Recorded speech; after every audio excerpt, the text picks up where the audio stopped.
Lagos, Portugal is one of the most famous cities in the Algarve region, which is down in the south of Portugal. It's famous for its beautiful beaches and coastal cliff views, which are just breathtaking. The photo you probably see the most of the Algarve region is the Point of Mercy rock formations in Lagos. So it's definitely a must-see spot on any Algarve itinerary. I will be putting out my 5-day Algarve, Portugal itinerary next Sunday where you don't need to rent a car, so make sure to hit that subscribe button so you don't miss out on that. In today's video, I'm giving you the ultimate guide to Lagos, Portugal, where I dive into planning your arrival, like airport transfers and where to stay, how to get around, cost of things, what to do, and so much more. So without further ado, let's dive into everything you need to know before you visit Lagos, Portugal. First, we'll start with planning your trip. When should you go based on the weather? It's a beach destination, right? So the last thing you want is to go when the weather isn't great. So here on the screen, you can see the average monthly temperatures and rainfall to help you plan your trip. So in all honesty, it never really gets that cold here. The coldest month is January at 52 degrees Fahrenheit on average, but the rainfall is what you want to look at here. So I personally wouldn't go to Lagos October through March based on the rainfall. We went in April and it did rain one day, but it was a light drizzle. The rest of the days were stunning, 70 degrees and sunny, absolutely perfect beach days and not crowded at all. I heard that the summer is insanely crowded because of course it's the hottest time of the year and the least amount of rainfall, so you're basically guaranteed perfect beach days. But I hate crowds. Like, a super crowded beach is just not relaxing to me. It's not enjoyable. So I'd recommend a late April, May, or early June trip before it gets too crazy. Now let's talk about planning your arrival and how to get to Lagos City Center from Faro Airport, which is the closest airport to Lagos. So if you look on the map here, Faro Airport is actually quite far from Lagos. It's about an hour's drive. So you have 3 main options here. The first option is the cheapest option, taking the train from Faro City Center to Lagos City Center. You can either take the 16 bus towards Terminal Rodoviario and exit at the central train station, which will take about 20 minutes and cost €2.70, or you can take a taxi there, which will take about 11 minutes and cost around €10. From here, you'll buy a train ticket to Lagos, which will take about an hour and 45 minutes and cost you about €6. So that's by far the cheapest way, but also the longest. Total, you're looking at over 2 hours, plus time waiting for the bus at the airport and waiting at the train station for whenever the next train is, since they only depart about once per hour. So my estimate would be about 2.5 to 3 hours total of travel time, but only about €8 total in cost. The next option is by far the quickest way, but it is the most expensive, and this is what we opted to do since we only had 3 days in Lagos. We didn't want to waste any time. We simply took an Uber from the airport to our hotel in Lagos, and it was exactly an hour and cost us €67, which honestly isn't too bad for how far the distance is, in my opinion. So if you have multiple people in your group, I'd definitely consider this option, as it takes about a third of the time and it is super convenient. And the third option is renting a car. A lot of people opt to do an Algarve road trip so they can see as many cities and beaches as possible in the area. I'm not a huge fan of renting a car unless I absolutely have to. I prefer to use public transport, but if you prefer to drive, this is of course an option. Car rental prices fluctuate based on the time of year and how far in advance you book, so it would be hard for me to put a dollar amount on this option, so make sure you do your research and check out how much it's going to cost you per day. Next, we'll talk about where to stay, which in my opinion is one of the most important things for any trip. Not necessarily the hotel itself, as I prefer budget options and don't really care about the fancy hotel amenities, but the location of the hotel is essential. I remember the Airbnb we had booked for the month we stayed in Medellin, Colombia, and it looked so close to everything on the map, but once we got there we realized the location was wrong and we were super far away from literally everything, which really negatively impacted our trip. So the good thing for Lagos is that the city is very small and very walkable. So if you look on the map here, you can see that this is the downtown and this is where all the beaches are. So my thought process when booking our hotel was to book in the middle, so we are about a 10-minute walk to the downtown and a 10-minute walk to most of the beaches. But what I'd recommend doing after going is to book your hotel as close to the downtown as possible, because that's where all the food is, like literally all the food. It's crazy how there are no restaurants once you leave the downtown area. So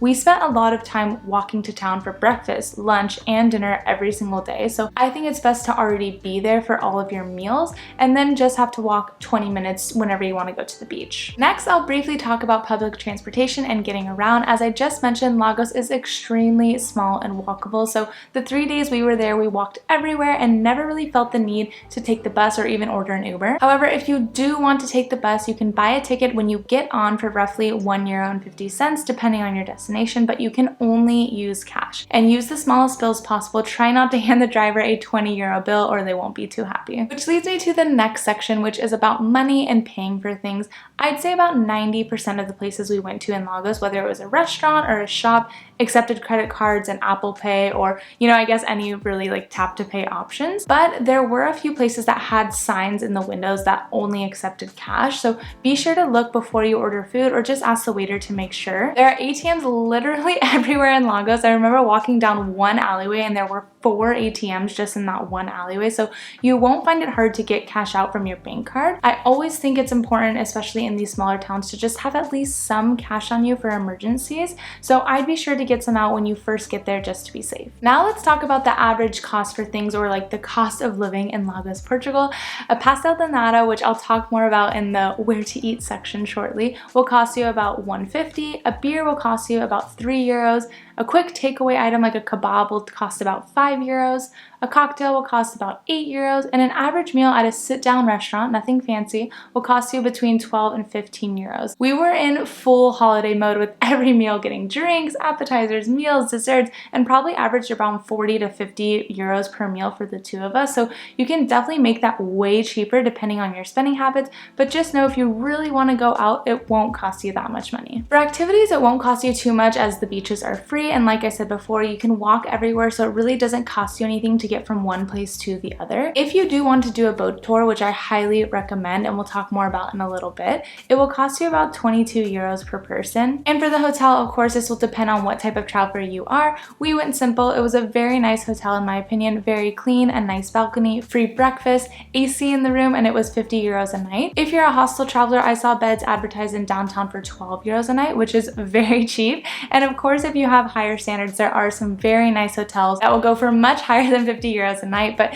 just know it is possible to keep things very cheap since Portugal is definitely one of the most affordable countries in Western Europe. Now, the last thing that kind of revolves around cost is souvenirs. So I thought I'd talk more about which souvenirs you should definitely get if you like to souvenir shop based on what Portugal is known for and how much you should spend on it so you don't get ripped off. First and foremost is something cork related. You will quickly realize after walking around downtown Lagos that cork is literally everywhere, and this is because the #1 exporter of cork in the world is Portugal. Approximately 62% of the world's cork comes from Portugal, and harvesting cork has a fairly small ecological footprint compared to other sustainable resources since cork is both recyclable and biodegradable. Plus, the trees are not cut down or do not die when cork is harvested, so again, it's just a win-win for everyone. So you'll see tons of cork products ranging from bags, belts, passport covers, coasters, sunglass cases. Like honestly, there were so many cork products, it was hard to keep track. All the souvenirs I got were cork related. This cork bag for 10 euros,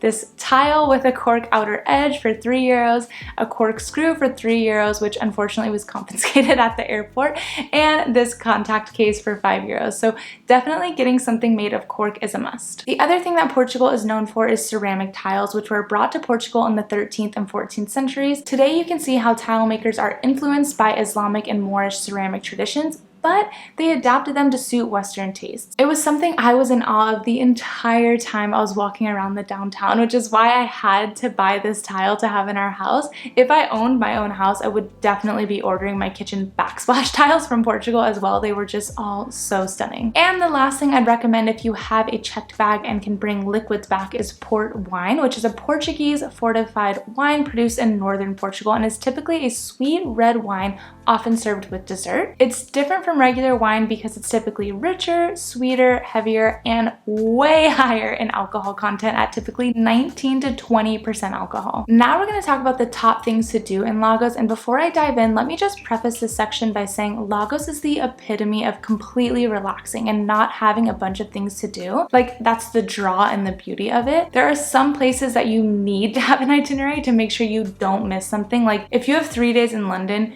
you want to make sure you're taking advantage of every single second of every single day so you can see as much as you can. But in Lagos, it's all about relaxing, enjoying the weather, enjoying the views.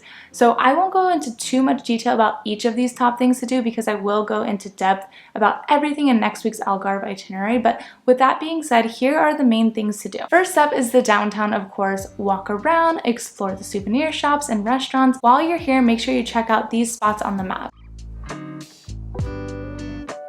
Porta de Portugal Street, Gil Ines Plaza, my personal favorite because of this stunning green tile building, Luis de Camões Plaza, and the waterfront Infante Dom Enrique Plaza. Then there's Lagos Fortress and the Lagos Castle and city walls, and right across from there is Student Beach with this stunning arch bridge built into the rock. And lastly, you want to do the Cliff Boardwalk walk that leads you to all the beaches and viewpoints from Pinhao Beach to Dona Ana Beach to Camel Beach and all the way to the famous Point of Mercy rock formations. And lastly, I'm going to briefly mention where and what to eat. I'm not a huge foodie, so I won't go into too much detail here, but these first few things I'll mention are Portuguese-specific foods and drinks that you absolutely have to try. First is my personal favorite, pastel de nata, which I mentioned earlier that you can get at a bakery for about €1.50. It's an egg custard tart pastry with cinnamon, and it literally melts in your mouth. It's just so good. Next is Portuguese steak, which is steak topped with a piece of ham and cooked with potatoes in a terracotta pot. It's super delicious. And lastly, something I wasn't able to try, but I mentioned it earlier, port wine. My brother-in-law had some on his recent trip to Porto, Portugal, and he said it was so delicious, and because of the high alcohol content, it really sneaks up on you. Since Lagos is by the sea, there's a ton of seafood options too that you should try that aren't technically Portuguese specific, but the shrimp and the salmon I've had there were some of the freshest I've ever had in my entire life. The one restaurant I'm going to recommend is Mar Restaurant and Bar that overlooks Student Beach.